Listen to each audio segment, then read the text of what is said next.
What's up, Nikki Gang? So today I will be coming at you all with a video. Today's video is going to be on 24 hours of postpartum and what they don't tell you when you have a C-section, emergency C-section. So for those of you who don't know, I just gave birth to my beautiful baby girl and I had to have a C-section. So I'm going to share with y'all my experience and the things that I got from the hospital and things that I just didn't know at first. I got this bag from the hospital.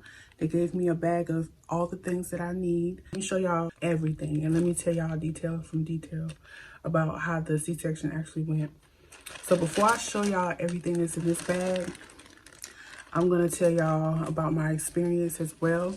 So when I had my C-section, basically what happened was I was a little bit nervous, I ain't gonna lie. I was really nervous and I was kind of scared, and I just prayed and I just wanted God to let me and my baby girl make it, which he did. So I was blessed and fortunate that everything went well. During the C-section, what they did was, so they took me to the lab in the bed. And basically, when I got in there, he was explaining to me, you know, I had to take like a spinal shot. I had the choice between doing an epidural and the spinal shot. So during the procedure of the C-section, I had to position myself in a very special position.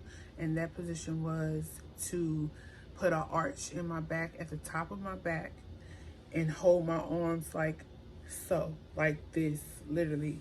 And like, you know how a cat, they arch their back when they feel threatened of some sort? That's what I had to do. So I had to do that on top of me having contractions. Y'all, that was not the easiest thing. Trying to find my spine, it wasn't easy for him to find that. And he was like, do you feel it? Do you feel it? Is it on your left side? Is it on your right side? Is it in the middle? Is it injecting the shot in my back? When I tell y'all, it was the most uncomfortable feeling. It was the most uncomfortable feeling. And I got stuck more than one time. The epidural, you get stuck one time and you're done. That's it. The spinal shot, whatever you call it, I think it's the spinal cord shot. But they stuck me more than one time, all the way from my lower back, kind of like midway, I guess. Not really sure, but they stuck me like on up. My legs will be numb, and that way I won't feel anything in my abdominal section. So after they did that, I was, like I said, again, I was laying on my bed. So it was like 4 nurses, and one of them was holding me. She was comforting me. She was talking to me, just trying to take my mind off of everything. And the man, he was just injecting the needles in my back. And then after that, they picked me up, lifted me up, put me on the table, and I had to have the surgery. So when I had the surgery, they had like, I couldn't see the machine, but they had obviously like this machine or whatever. And they just started cutting like towards my abdominal section, lower, like on my lower abdominal section at the bottom of my stomach. So, whew, that was a scary experience. So anyways, all I can remember is they don't put you to sleep because they said they don't want your baby to be put to sleep unless it's an emergency C-section. When you're put to sleep, you don't feel anything. I felt pressure. I also felt like tugging and pulling, and I also felt like some sort of thread, I guess, like from them sewing me back up, stitching me back up well.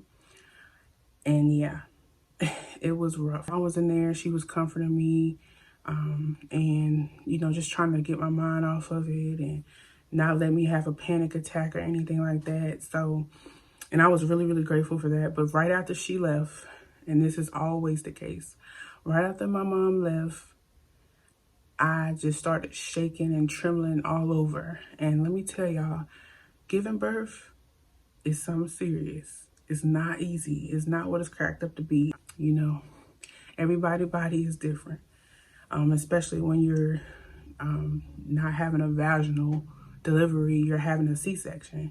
You know, some people can maybe handle vaginally well, but not handle C-section well, or vice versa. I was really sore. And when I tell y'all, I couldn't walk, I couldn't feel my legs for a whole day a whole day. I couldn't feel my legs. A whole entire day. I had to be bedridden. I was on bed rest a whole day. If you can hear in the video, the last video I did, I was in so much pain. I was in a lot of pain. A lot of pain. But anyways, I'm grateful that everything turned out great.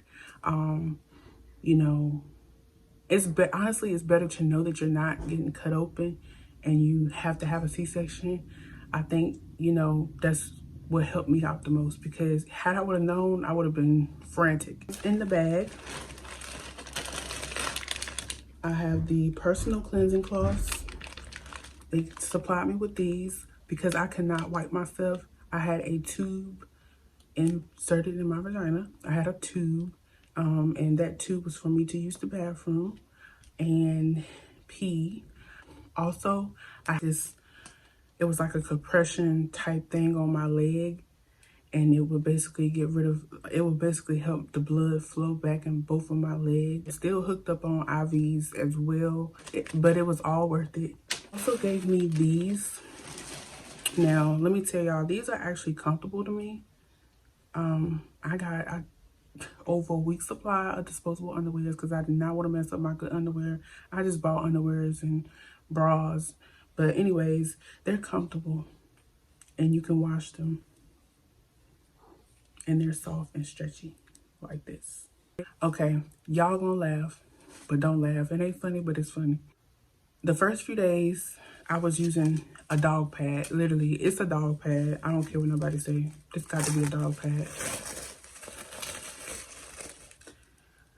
I lost so much blood. It was crazy. I lost a lot of blood after the surgery. I wasn't really expecting to lose a lot of blood. It's no joke, literally. And you may even experience blood clots. The hard part about having a C-section is getting up out your bed and tending to your daughter or your son, because it's not the easiest thing in the world, but you still do it. You know, when you hear that cry, you do it. Some stretchy material, so when I wear pants or something like that, just so that I can be comfortable, I just apply it over my scar. I still haven't looked at my scar yet. That's something that I want to do, and I will do, but I just haven't been able to get myself, you know, the nerve, or get up to the nerve to, like, I just haven't felt comfortable looking at it right now. But eventually I'm gonna look at my scar. Bottle also came in handy. I filled it up with some warm water and just squirted, you know, down there.